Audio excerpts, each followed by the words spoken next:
What is going on, Detroit Lions fans? Welcome back into the Den with Steve. Real quick, before I get into today's episode, disclaimer.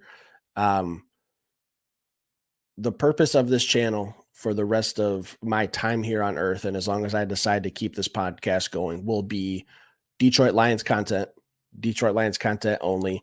Don't care what anyone else is doing in this business or this industry or this market, whatever you want to call it. I'm worried about Steve Perkins, Detroit Lions, Detroit Den 313. That is it. No more asking for you guys to subscribe or become members of this channel. I'm just going to keep pumping out content for you guys. High level quality content, I feel like. And that's going to be my sole purpose. All right. So last time mentioning it, what I'd usually like to do now that we're going to get into this episode, I think this is a good topic. Back when even the NFL was a 16 game schedule, I like to break it down into quarters. All right. 16 divided by four games, quarters.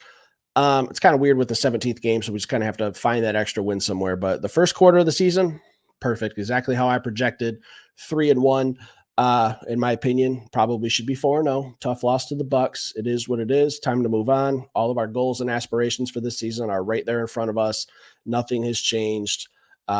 We have to maintain pace with the Minnesota Vikings, but we'll get into that later. Okay. So 3-1. I projected that maybe we might have lost that Rams game, but we won that one and lost the Bucs game. So our record was exactly where I had it. Now we're going to focus on, I think this is a very crucial 4-game stretch for the Lions. All right. These middle two quarters are, they're not easy.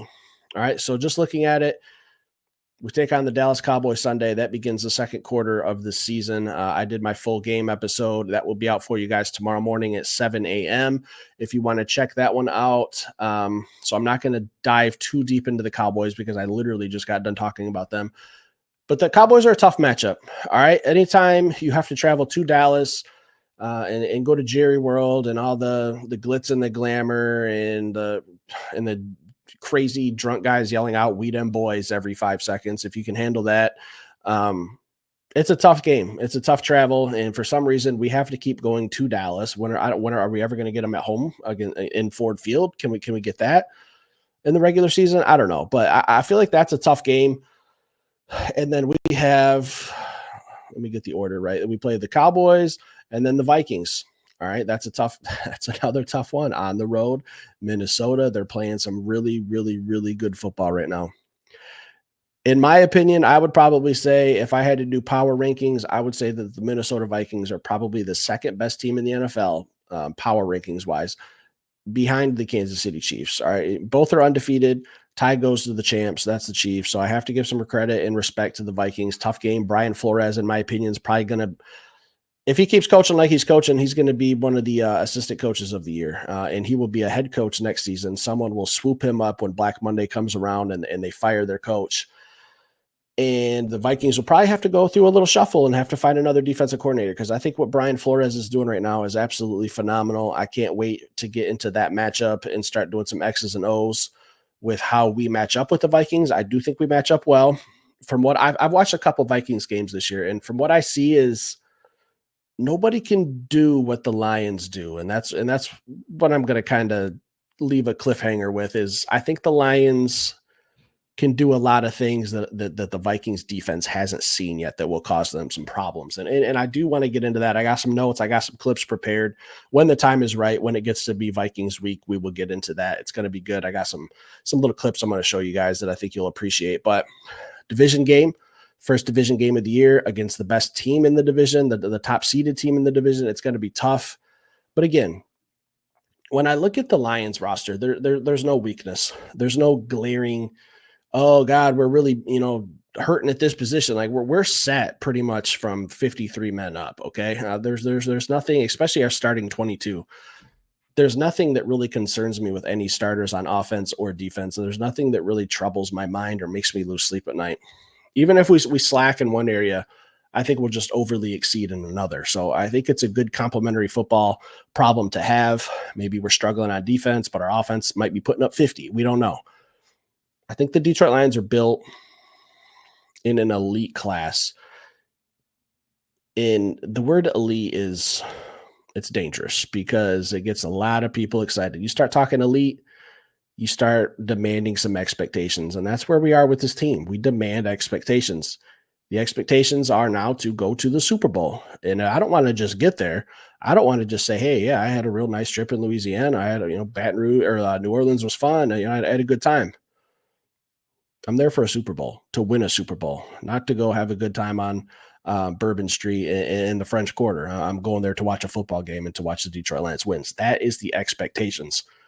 Got to start with winning your division. That comes in the second quarter, or the second game of the second quarter of the schedule with the Minnesota Vikings. It's going to be a tough game, real tough game. And then the third game, we got the Tennessee Titans. Okay. When I look at this on the schedule, it doesn't scare me. And I think that might be what scares me. This could be one of those trap games. All right. And when I look at the Titans roster, they're coached very well defensively. They have a great defensive line. Jeffrey Simmons is an absolute problem. I wanted him on the Detroit Lions last year when he was going through some contract stuff. I thought maybe, hey, we swoop in, pay him what he wants, trade for him. Didn't happen. He stuck with Tennessee. He's a game wrecker. Other than him, DeAndre Hopkins is a little old. Will Levis, I don't think is the solution there in Tennessee. I don't think their offensive line's terrible. Okay, I've watched a handful of Titans games this year. If you guys know me, Titans are kind of like my little brother team. I want to watch them do well. Got some really, really strong family ties in Tennessee. Grew up watching the Titans. One of the first Super Bowls I ever watched was the Titans and Rams. I still cheer for the Titans, not when they play the Lions. So I follow them. They're probably the team in the NFL that I'm most familiar with besides the Detroit Lions. Watching that offensive line, I feel bad for Will Levis. He's got to run for his life. I saw the Green Bay Packers absolutely beat him up a couple weeks ago, and I'm just picturing Aiden Hutchinson having a field day. The Titans are not a good team. I suspect they should be picking in the top 5 of the NFL draft next year. But that doesn't mean that any given Sunday can't happen. All right, let's avoid a trap game there. Lions should dominate that game, but I'm not saying I'm panicking or anything like that, guys. I do think on paper from top to bottom, we're better than the Tennessee Titans. But trap games do happen in the NFL. And we've seen it. If you've ever watched NFL, you know upsets can happen, but we're not worried about that. I'm just saying let's not overlook an opponent. Next, last game of the schedule, of the quarter, I should say, another division game on the road against the Green Bay Packers.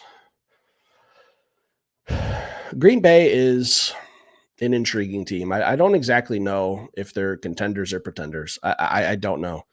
I don't know that Jordan Love is worth what he's getting paid in $50 million. They got some problems with one of their receivers. I think it's Dobbs is having problems with the coaching staff. I don't know how to really take Green Bay just yet. I know Love got hurt in the opener against the Eagles. They weathered the storm very nicely with Malik Willis, but defensively, they're still solid. So I don't really know what kind of category I want to put the Packers in. I guess to be safe, let's just say they're in the middle of the field with the NFL. That's still, they do some things very nice, especially on defense. They have some guys who can get after the passer. They have some good secondary players. I just don't know what to think of the Packers just yet. They're a very confusing team for me. And I really need to start paying more attention because is Jordan Love really 100% healthy? I don't know really exactly what's going on. When I look at the Packers, they're probably the most questionable team, especially in our division, and we have to see them twice. So I'm not really sure, guys. But in this stretch of 4 games, 4-0 would be amazing. Absolutely amazing. 3-1 is realistic. That Vikings game is going to be tough. That's all I'm going to say. I think that's the toughest game of the 4, obviously. If we can just go 3-1 again, we'll get into that third quarter of the schedule, and we'll see how we're looking and how the division's shaking up. But that's just kind of a little 4-week look ahead I wanted to talk about, guys. Try to keep it a little bit more, Detroit Lions content, but, let's talk about some other teams because there's some other teams out there that we're playing or that we're going to be playing that are playing some pretty good football right now. So I just wanted to hop on, talk about that real quick. Leave some comments down below. Hit that like button, guys. Stick around, and I will be back later with another show. Enjoy your weekend.